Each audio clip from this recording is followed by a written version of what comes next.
ganti dengan anak-anak melakukan kebaikan kepada kita.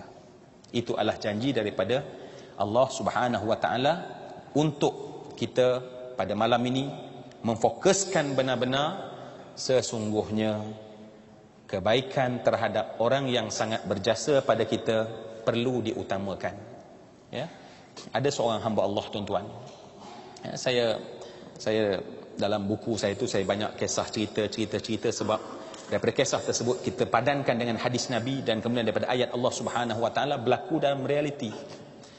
Bagaimana kisah seorang yang dia pernah tersalah pada masa dia ketika umur 17 tahun. Ya. 17 tahun. Tapi Allah beri dalam hatinya perasaan apa dia? Perasaan yang kadang-kadang duduk sorang-sorang rasa tak tenang. Walaupun dia punya kekayaan yang banyak. Tetapi tak tenang dalam diri dia. Ya, kadang-kadang tengah seronok dengan kawan-kawan, dia mari tak tenang dalam diri dia. Sampailah rupanya dia terdengar kuliah macam ni, kata apa dia? Kalau rasa tak tenang macam tu, pertama sekali kena cek dosa. Dan dosa yang paling kita kena jaga adalah dosa dengan ibu bapa.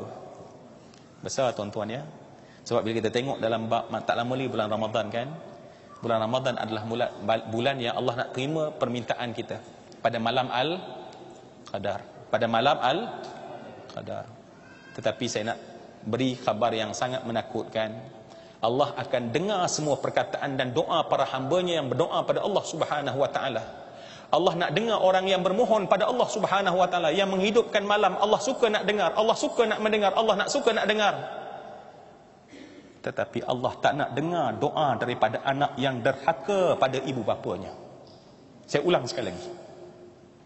Pada malam Al-Qadar yang Allah kata Allah buka rahmat seluas-luasnya pada ketika itu, yang semua orang meminta dan berdoa walau sebesar mana dosanya pada ketika itu akan didengar oleh Allah Subhanahu wa taala.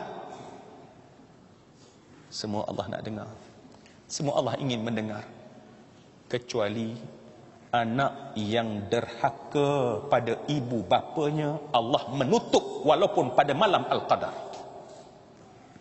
Allah menutup walaupun pada malam Al-Qadar. Jadi sebab tu hamba Allah ni bila dia dengar, Masya Allah, dalam keadaan kalau macam tu besar, dia rasa takut benar-benar.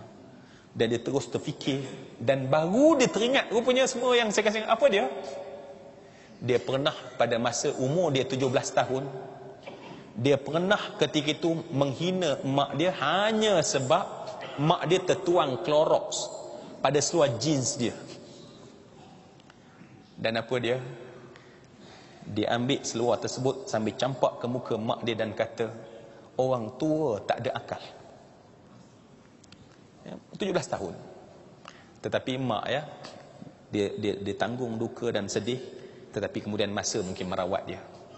Masuk umur dia 50 tahun. Daripada 17 tahun sampai umur dia 15 tahun. Tapi perasaan tak senang, tak sedap ada dalam hati dia. Sampailah akhirnya Allah buka mungkin kepada dia, dan dia terus pulang ke kampung pada ketika itu. Dia pulang ke kampung, dia berduduk bersimpuh depan ibu dia. Dia pegang tangan dan cium tangan ibu dia dan kata, mak, saya ada salah dengan mak. Mak dia kata apa dia? Kamu kan tiap-tiap tahun balik minta maaf kat mak. Mak tak ada masalah apa pun.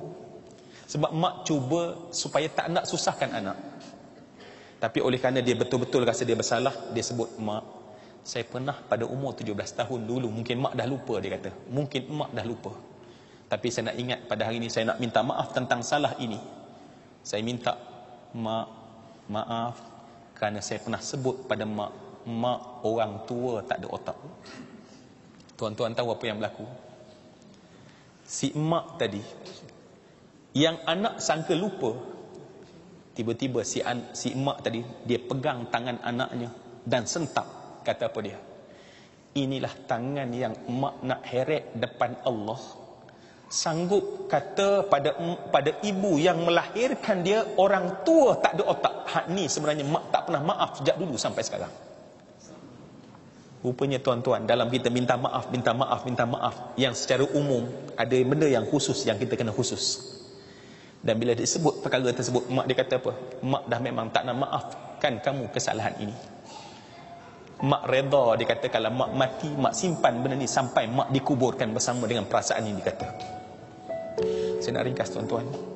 Dia rasa dunia ni berat, dan patutlah selama ni dalam hati tak pernah puas, ya, semayang tak berapa khusyuk dan segala macam.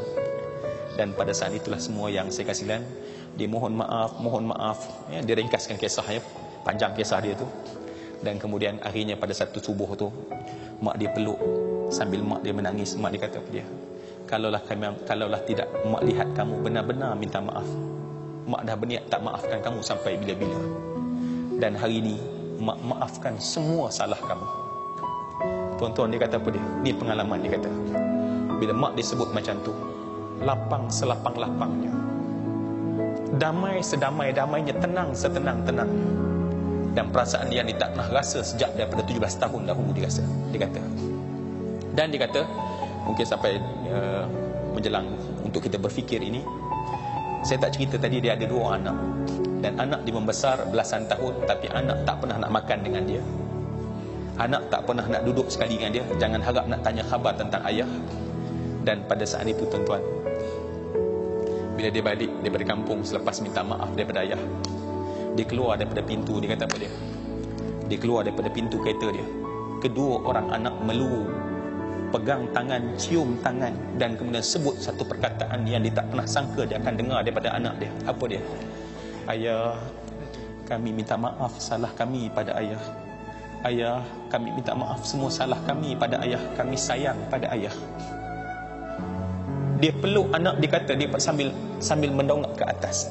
Benar rupanya kata Nabi, kamu buat baik dengan ibu ayah kamu, Allah ubah anak supaya jadi baik pada kamu.